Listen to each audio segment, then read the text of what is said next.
We're going to go ahead and get this panel started. This is our last collective activity.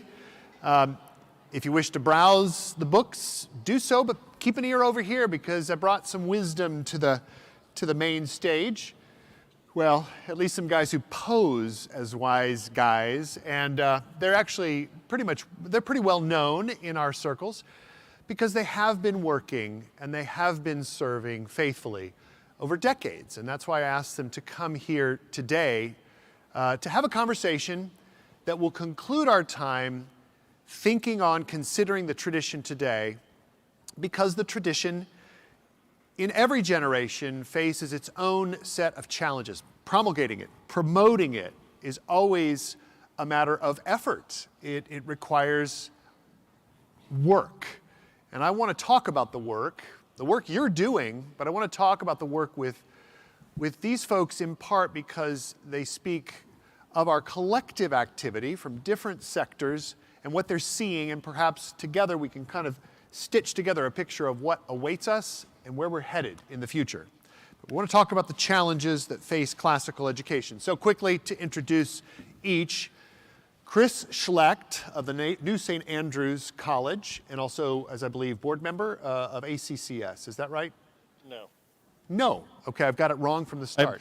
Go ahead. I'm just sitting in for Dave Goodwin. Well, I know who's that, the real but guy. I mean, okay, so friend of Dave, yes, he's representing ACCS, right? Okay. Martin Cothran, Memoria Press, and more recently, Memoria College, right? Brandon LeBlanc of Circe Institute, which has been in there from the beginning doing the research and all that good stuff, right? No. Also sitting in for the real person. Also sitting in for Andrew Kern. I am Couldn't not be here with sitting us. in for the real Oh, you're actually just the guy. Martin is himself. That's good. Eric Cook of the Society for Classical Learning, standing in for Eric Cook. Michael Van Hecke of the Institute for Catholic Liberal Education. And then Dale Ahlquist of the Chesterton School Network. All right, so these illustrious gentlemen are here to answer some questions. So I'm going to put them in the firing line. Here we go, gentlemen.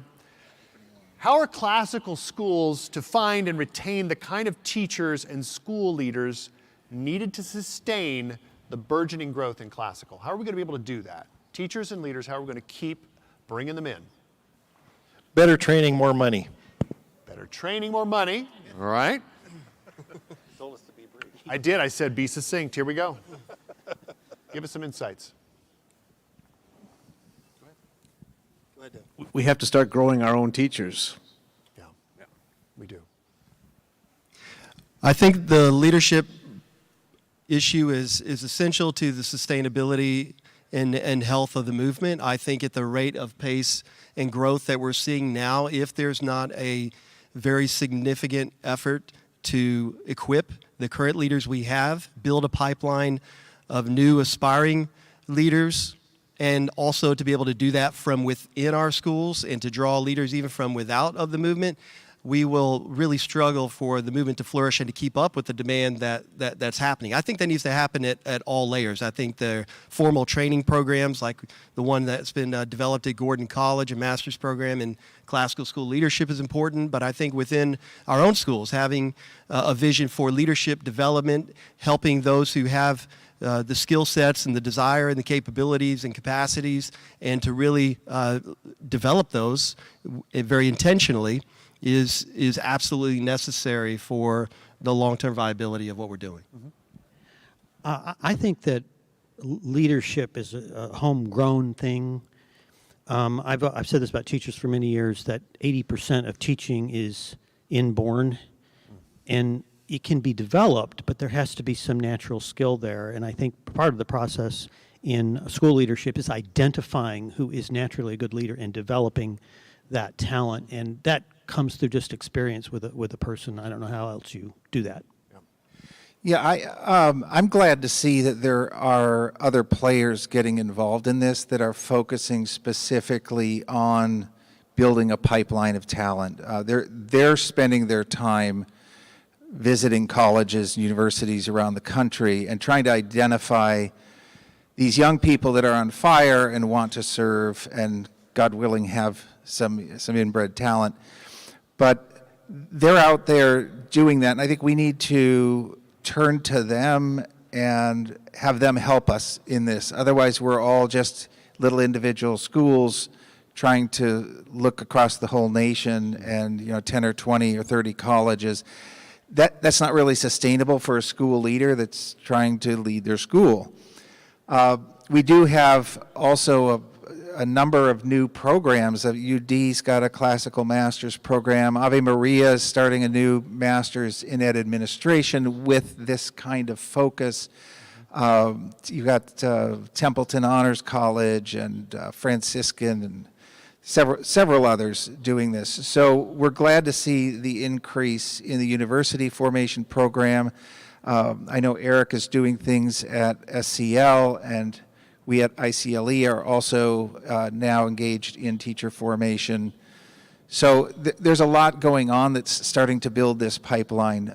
We have to be patient, but we also, frankly, I know one of the things that I engage in, and I know our school leaders do, is prayer, that we're praying for those to come and work.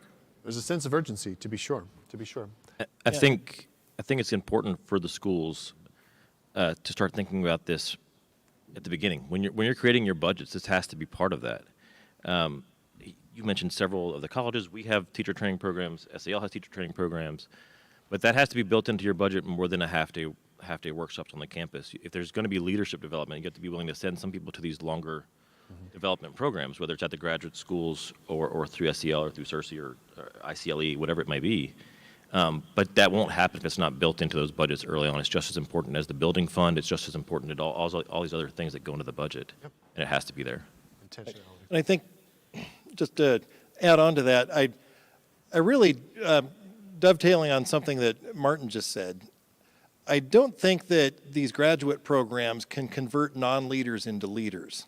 What these graduate programs, like the ones that I direct, like ones that Eric mentioned with Gordon College and all the others, is we take people who have leadership potential and nurture and equip them, rather than taking a non-leader into a leader. And so the leaders are found in your schools, and then you need to invest in them to equip and develop them into the leaders that they are. I also think that the teacher pipeline oftentimes is recognizing that in your pool of parents.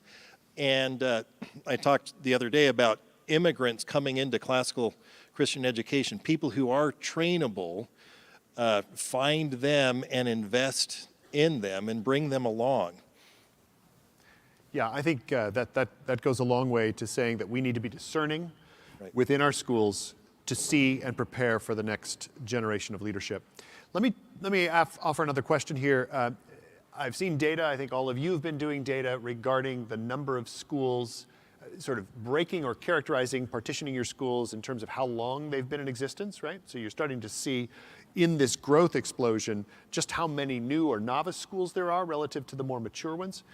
Well, what are the types of challenges common to the startups, right, in those first 5 years, in the early years of development? And then maybe we could even ask, are there challenges for the mature school? But let's ask, because so many represented here are in those 1 to 5 year schools, what are the challenges that we see commonly there? Well, we started just one school in 2008, the first Chesterton Academy in Minneapolis, and that was all we had intended to do. And then people started coming to us and said, we want to do the same thing. And so we had no intention to build a schools network. So there was no planning at all.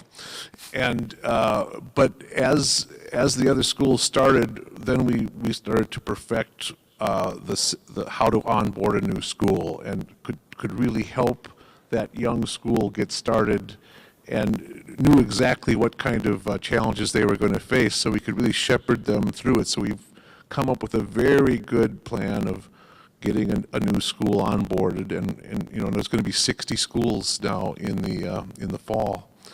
But with the more mature schools, it is a constant renewal. It's just like living out your faith. You have to always be renewed. You can never get complacent or never think that you're all set. That's why we do Lent every year. A part of classical education pedagogy is imitation of great things. And so we always recommend to schools that are starting, they need to find a school that they want to be like, and they need to do what they do. That's good advice. We have 200 schools right now that are in the 0 to 10 years in terms of their development.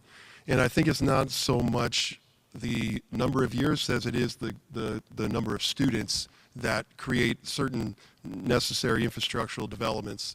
For example, you know, usually when you get around that 200 number, your ability to stay in rented space becomes, you know, pretty pressing, and we have to figure out a whole bunch of things in a short period of time. You have to get clarity on your vision and direction. You have to learn how to raise money. You have to mature your governance model. You got to understand your financial trajectory.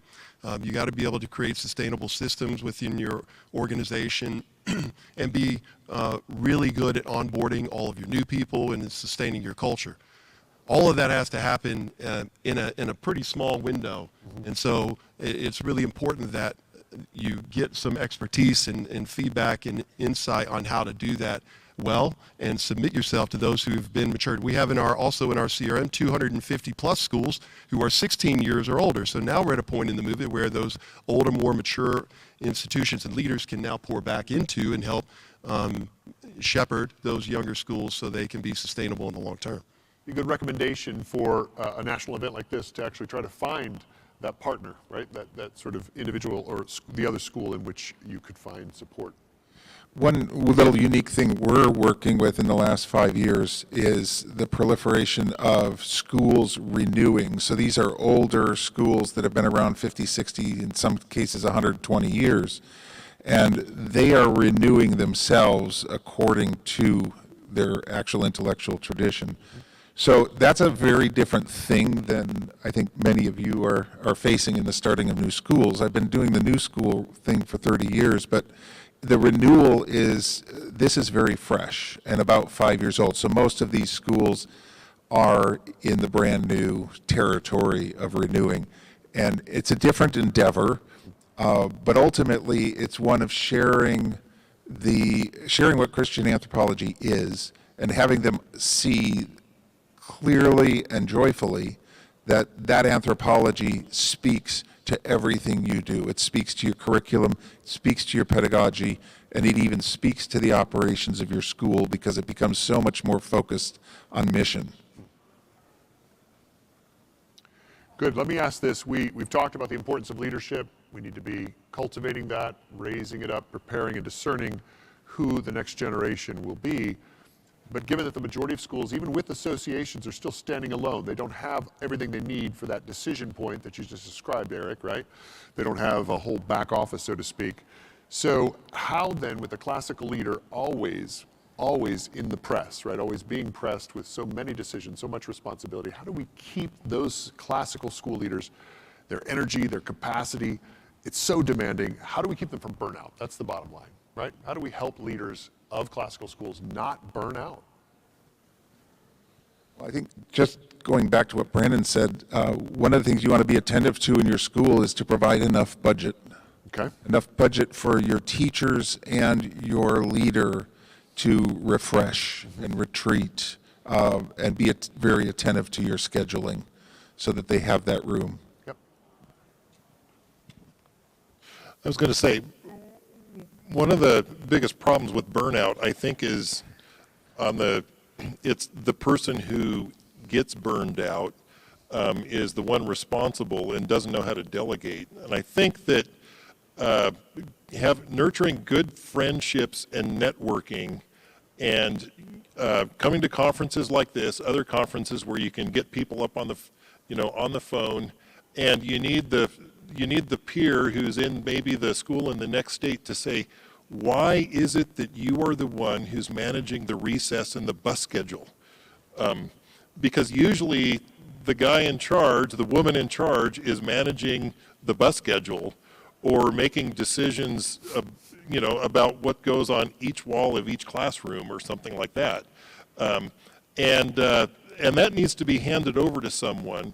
But most burnout people are unwilling to hand stuff over, and the only way they can do it is by having someone else watch their blind spots and tell them to delegate, and they need the funding for resources for the support staff. Yeah, I think there's a lot of reasons for burnout, but I think we maybe start with boards because I think of heads of school in particular.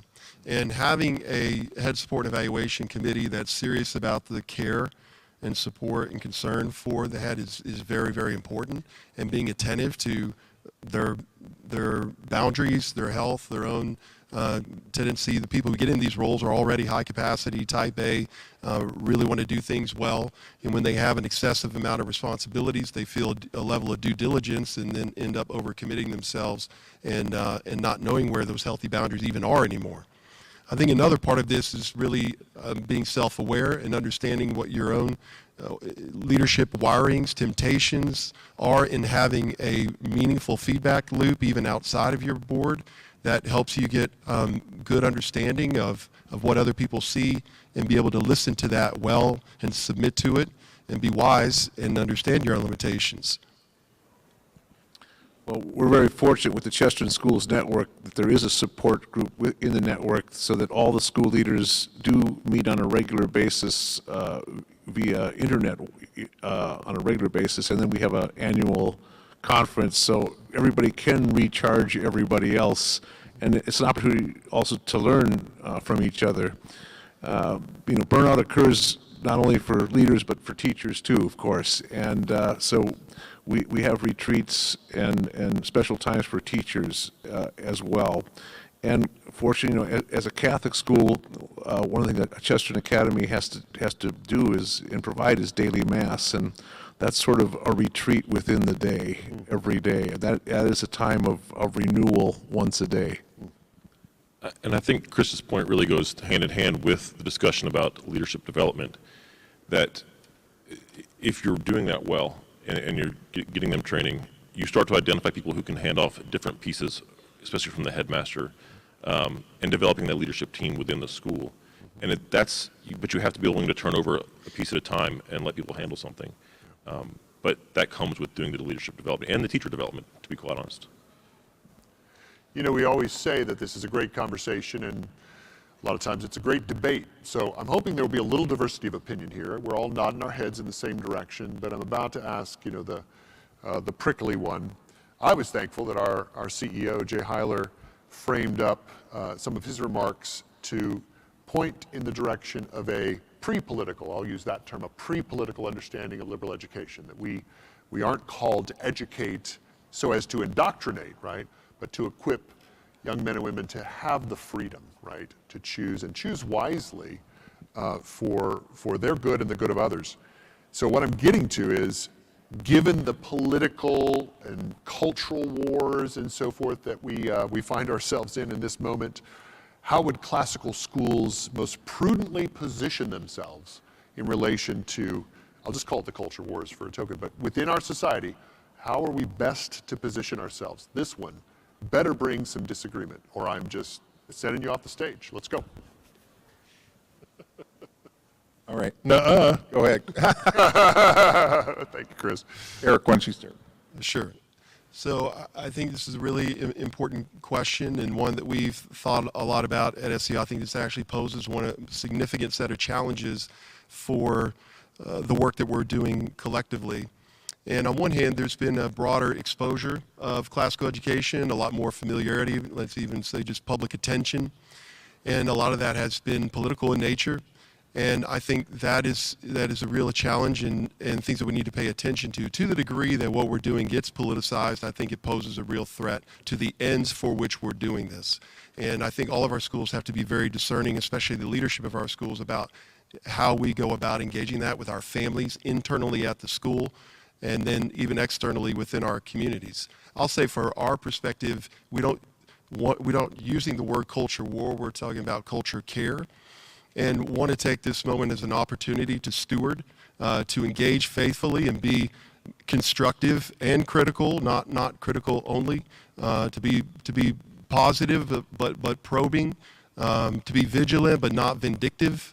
I think all of those things are really, it would be so easy to just inhale the cynicism and exhale the criticism.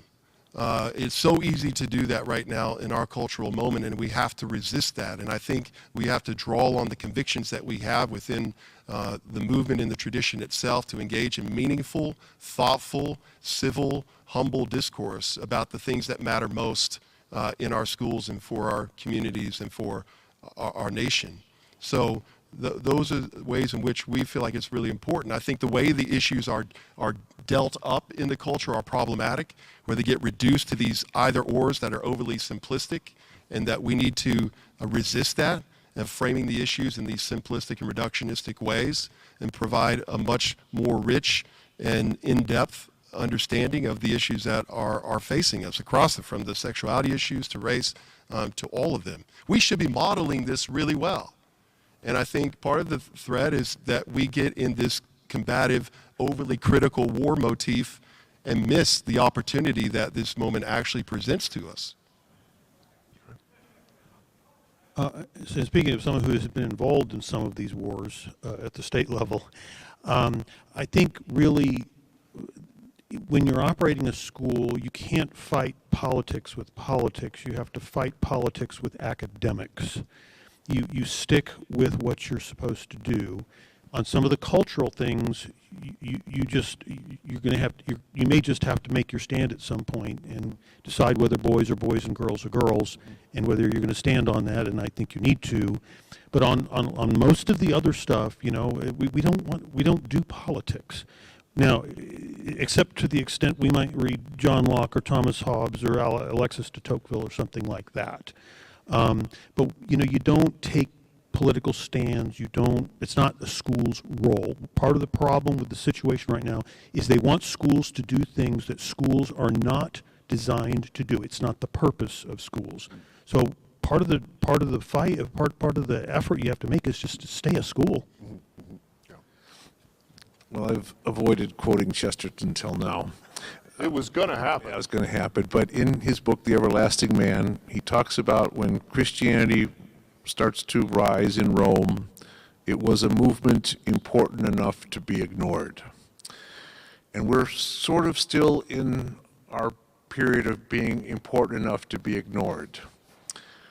But now, because of the growth of the classical education movement, we're getting past the point where we are no longer going to be purposefully ignored. The next thing that happened to the early Christians in Rome was that they were persecuted. And then after that, they transformed the entire culture. I think what is very close for all of us, in spite of whatever attempts we make to not be political, is that there will be unpleasant, sometimes violent, but always official acts being made against what we're doing. And we will have to deal with that. And I think there is some persecution ahead for us. And if we get through that, we can transform the whole culture. Yeah, I don't think that we can avoid being political if we understand what the tradition tells us being political is.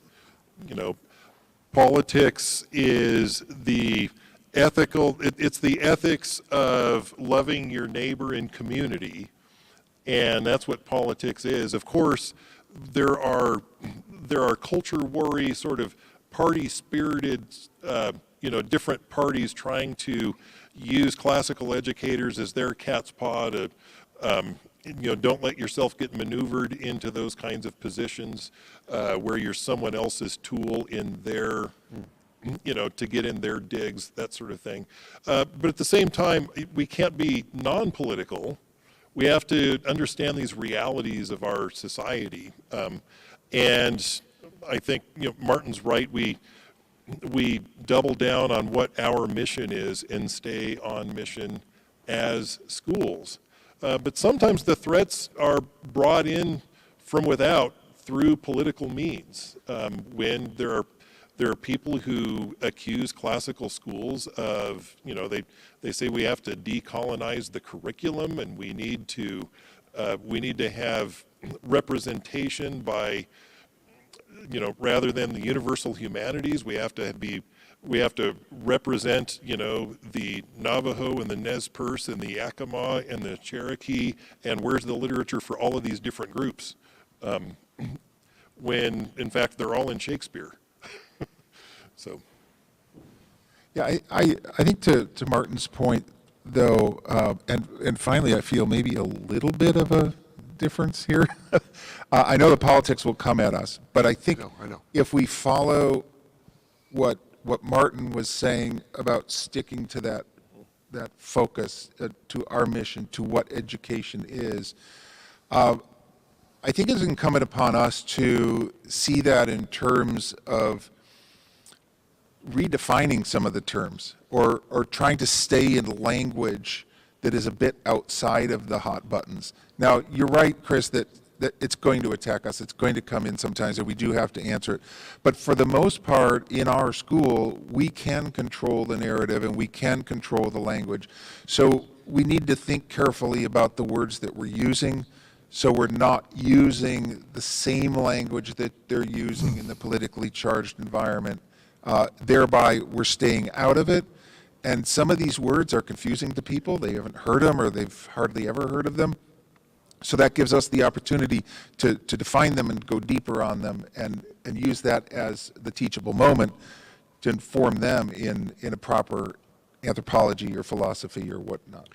Yeah, I think schools, generally speaking, don't need to be in the business of curing. They need to be in the business of inoculation. And I think if you're doing your job right, you're going to inoculate kids against a lot of the nonsense that tends to come at us as institutions and individuals. I think there should be a distinction made here, because I don't disagree necessarily with what Chris is saying, but from a just legal perspective, let's get that straight. From institutionally, as a 501c3, you can't be political, as it were. So that part needs to be clarified. And there have been schools in the area when I was in Fort Worth that ran into this during the 2016-18 period. So there's that part of it. But I think inevitably the ultimate aims of what we're doing with students and the formation that we're working towards is inevitably political in that sense. And I think that's what you mean, and I would agree with that. I mean, we want to have students that are thoughtful and wise and discerning and virtuous and doing good for our communities in the ways in which in their spheres of influence as they go out from us, without question. And that will inherently be political in nature. But as an institution, that is a different question to engage with.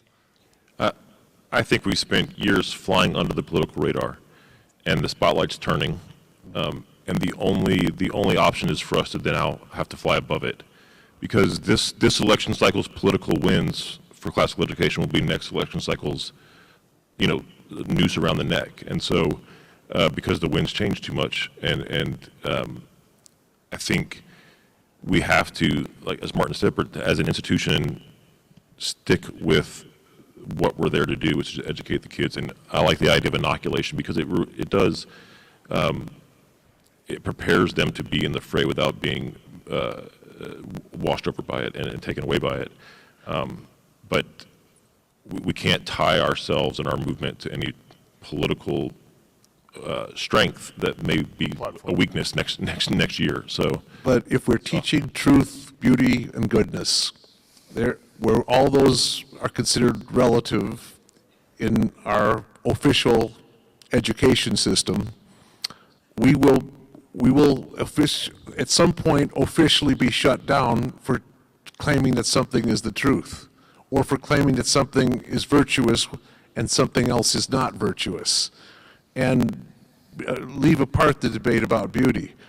When we start taking a stand on what is true and what is good and what is beautiful, there's going to be some official pushback, and the official pushback is going to have the power of the police behind it.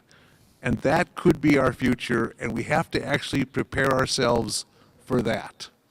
And there's one place we have to stand, and this shouldn't be a political position, as people are trying to make it a political position. The one place we have to stand is in defense of Western civilization, because it's the only thing we have to stand on. All the criticism comes from within Western civilization. It doesn't come from outside it, because the whole tradition of criticism is embedded in the Western tradition. This is, I don't know, it's just a Rennick group, too civil for your own good. No, we aren't. Yeah, well, We are. except the guy on the end there, but thanks, Chris. Listen, let's wrap this up so we can have just a few minutes. If our audience online, if this audience wants to ask some questions of you, I'll give them the remainder of our time with this last question very quickly to pop off. What can we do when we gather like this, right? Really as a national gathering, a national assembly of the various associations. We have schools, member schools from your different associations here. What can we do collectively? What should we do collectively to advance, to continue the good work that we've been doing for a few decades? Can I pull a St. Augustine quote out? St. Augustine, yeah. In all things, or in essentials, unity, in non-essentials, liberty, and in all things, charity. And I think we've worked together like that for years, and we need to redouble our efforts in that. Yeah, but what are the essentials? That's my question. If we're going to be unified on that, I got to know what they are. if you come by our table, I can tell you exactly. Not fighting with you, Dale. I know. Anything else you'd recommend? Doing what we're doing right now. Okay. Yeah, I think this represents it. You know,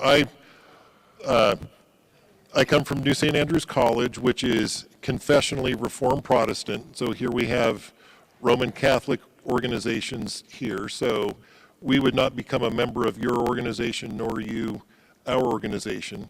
But there is... I would let you in. What's that? You would let me in? Yeah, here you're a Jack Catholic. But at the same time, there's a lot of sharing of best practices, of not just, and also a lot of shared intellectual tradition. Sure. That and opportunities like this, I think, are really important for us to share, to receive what others have to offer, to listen, and to keep that conversation going. One of the things I think would be a poor move would be for us to also deny who we are.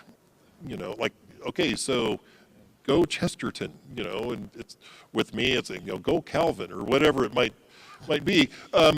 But then to be clear-headed about that and to understand that we represent a tradition, and then, like you said, with charity, but stay in conversation with one another and learn from one another. I think that's important too. Mm-hmm. Anything else? Going once? All right. I think for all the possible external threat that we just talked about, the biggest challenges will still come internally. That the biggest threat is if we have 200 new schools, right, 250, and there's now 200 and something that are over 15 years old, the biggest threat for us is complacency. You talked about every generation faces challenges to the tradition when you started this conversation, but ours is a unique one because for most of those generations, it was challenges to the norm was the tradition. We've been trying to reestablish a norm that we've lost. So for us to 30, 40 years in feel like we've achieved that, I think is a threat, and it's going to be even more. There's going to be more encouragement for it to lock down what we've done so far if we're having external threats. But internally, we have to continue to go back to the tradition, to refine what we're doing, to admit that our curriculum needs to be improved, whatever it might be, and that's going to be harder and harder as we grow fast and grow big and have external threats. Yep. Will Durant said this about nations. It's equally true of schools and movements like this, is that no nation has ever been defeated that hasn't first defeated itself.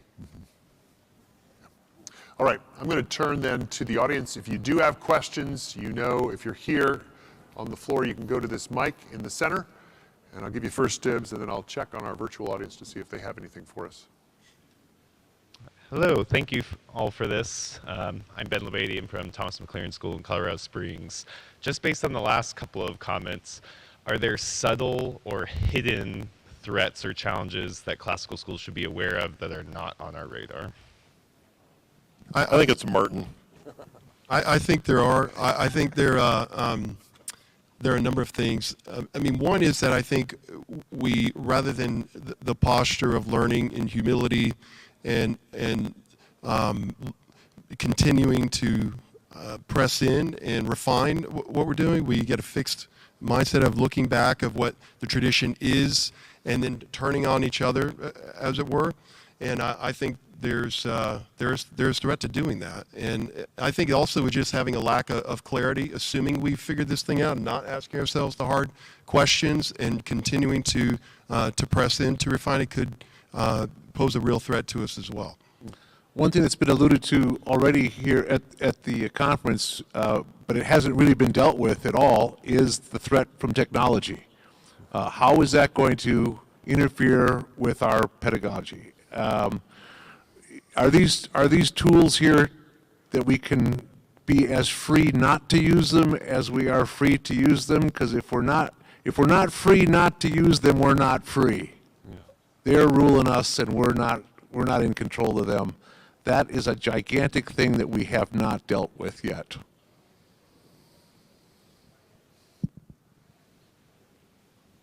Rabbi Mitch said yesterday that we need to acknowledge that we live in the modern age, and I think that's true. We look back to our traditions. Professor Hankins talked about that yesterday in a session. It's essential. It's what keeps us grounded. It's what tests these truths over the millennia. But we have to draw from those principles and understand that the human condition is to constantly learn and refine and define better and better. Now, there's a lot of bad noise in the modern world, but that doesn't mean that everything that came in the last 10 or 20 years is evil. So we do have to keep our ear open to that and understand how to judge things according to those timeless principles. Thank you. Gentlemen, I just looked down at the clock. I realize we have 10 minutes to transition to our next set. So I think I'm going to call it here. I want to thank you. No, I really do. I want to thank you because I'm very proud that you came out to share with us from what you've seen and what you are witnessing firsthand. But again, as Chris and everyone essentially said, that collectively, right, we have something to offer one another in a continued chorus of support for a great tradition that we've inherited. And it is here, and it is ours, and it is to be given to the next generation, the tradition today. So thank you very much for all of your help.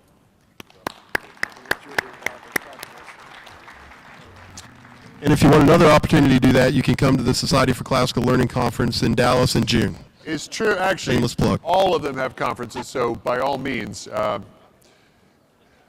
So as we wrap up today, I said, please make sure you visit 8th Day Books and make sure that Mark Bauerlein has to pony up and match your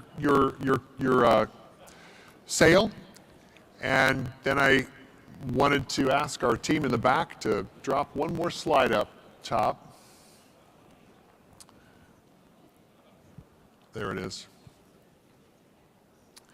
So I wanted to close by coming back around to this poem in part because, again, what I think we've witnessed in the conversations, in the panels, in the sessions, in the workshops, is very much a living tradition. It is something that we are